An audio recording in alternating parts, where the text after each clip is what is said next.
I think efficiencies, I think overall morale, I think that the employees' morale is going to probably go through the roof because they feel like they have an input now. Hey, this is better if it went here and it makes my job easier. If we take the employees and listen, they're a great tool, we can use it. I think now the employees are a little apprehensive because it's new to them, but as they get used to the system and use the system, long term they'll say, oh, hey, this is a great system, why didn't we do this 5 years sooner? And as new employees come in, if we teach them the system, it's just going to keep enhancing and building and building and building to a point where maybe a couple of years from now you would never know we are unorganized and disorganized. We have everything where it goes and it makes everybody's job a lot easier. The visual management boards are a key part because it's a communication tool to use to the employees. It gets some key metrics as far as inventory level, throughput level, safety, 5S score, downtime, things like that. To communicate from management to the employee, but we also have the opportunity there for the employee to communicate to management. We have an idea board there that has a just do it or a can do, where they can do things on their own, or that need help, or they need maintenance help, or they might be a capital project. But that is actually an opportunity for them to write an idea on the board and then let the supervisor and the managers know if somebody had the idea, they have to acknowledge it and follow through with that.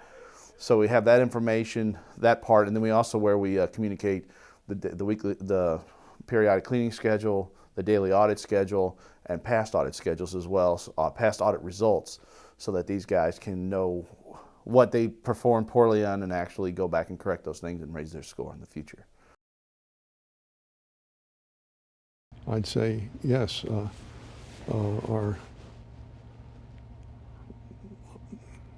We've got to put more money into the NRA to help them fight these bandits. Did I say bandits? No, you must have said bandits. You said bandits. It's your word, sir. It's a good word. I haven't heard it. When you speak in groups, you end with "Long live the NRA." Yes. Tell me about that. I was fishing for salmon on a river in eastern Canada about 25 or 30 years ago, and there were a couple of lawyers who were good sportsmen, but they were rather liberal. In camp, and the NRA came up, and I said, "Long live the NRA!" And the next morning, my guided canoe hit a rock and turned over and dumped me in the drink, and I was hanging on to one end of the canoe, which jammed up against some rocks, and my feet were trailing like this. And two of those guys came down in another canoe, and I yelled at them, "Long live the NRA!" That's how it started with me.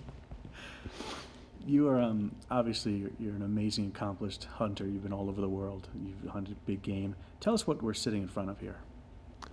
These are Marco Polo sheep taken in China, the only ones ever taken in China, to the best of my knowledge.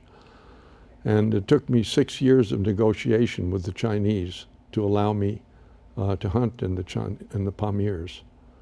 And the result was that I had one exhibition in October of '80, and didn't see any rams. But the local people, I had a good interpreter, and the local people said, "You have to come back in December." And in December, the rams come over the borders and come into China. Well, they allowed me to go back in December. And on the 21st of December, I got the first one and two more on Christmas Eve. And there they are.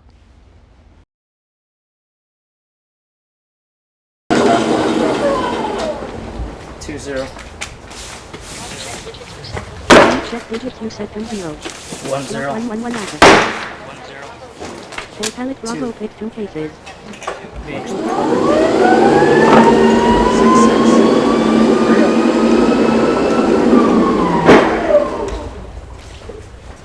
One. Confirm pallet. A. Full pallet Bravo pick 6 cases. 6. B. Confirm pallet. Block 1 4 P Alpha.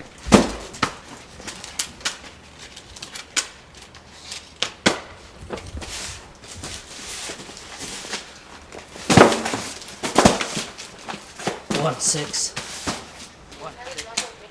4 pallet One. Bravo pick 1 case. Confirm pallet. B. Go to I Delta Charlie. Stay ready. Ready. Block 110 Alpha.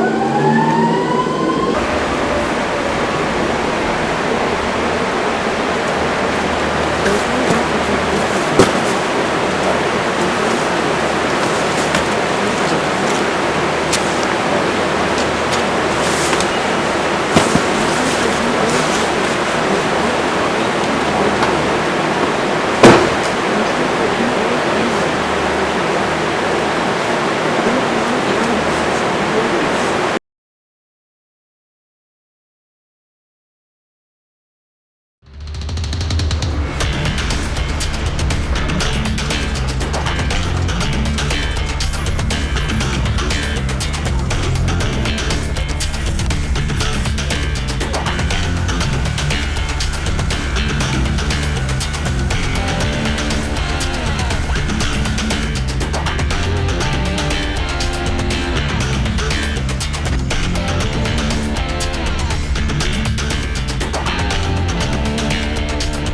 Hi, my name is Paul Esch, and I am the CEO and founder of Concrete Value Corp.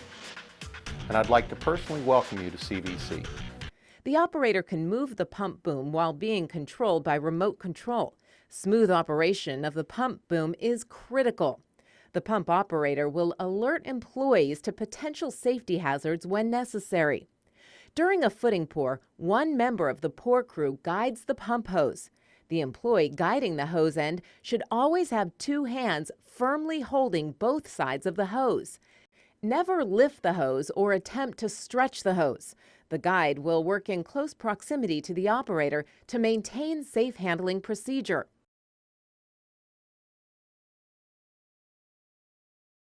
Expand the bench to the desired width up to a maximum of 58 inches by sliding the two pieces apart. With the Invisibolt system, you must expand the bench in 2.5-inch increments so that the large holes in the front of the bench will be aligned. Once expanded, there are 6 1/4-inch holes that will need to be re-drilled for the overlapping metal of the intersecting bench half. You will notice that the Invisibolts will align straight through the front holes to the knockout holes in the back of the bench unit. We then mount the bench to the back and/or side walls depending on your installation. You may want to cut a couple of temporary legs to assist in securing the bench to the wall as we show here. Using the 1/4-inch holes and the supplied fasteners that came with the bench kit, secure the unit to the location. Tighten the bolts until the integral washer face just makes contact with the front face of the BB ADJR. The mortar used to fill the bench is referred to as a dry pack deck mud. This material is 4 parts sand to 1 part Portland cement bench. Fill the front face of the BB ADJR with the same material. Adding a small amount of additional water to make it slightly stickier will assist in filling the front face. Allow fill material to cure for 48 hours minimum prior to continuing. Tighten Invisibolts about 1/4 to 1/2 turn or until resistance is about 15 to 20 pounds of torque. Do not over tighten or cause any deflection in the face of bench. Tile as desired or use other suitable finish material to cover the bench and front face.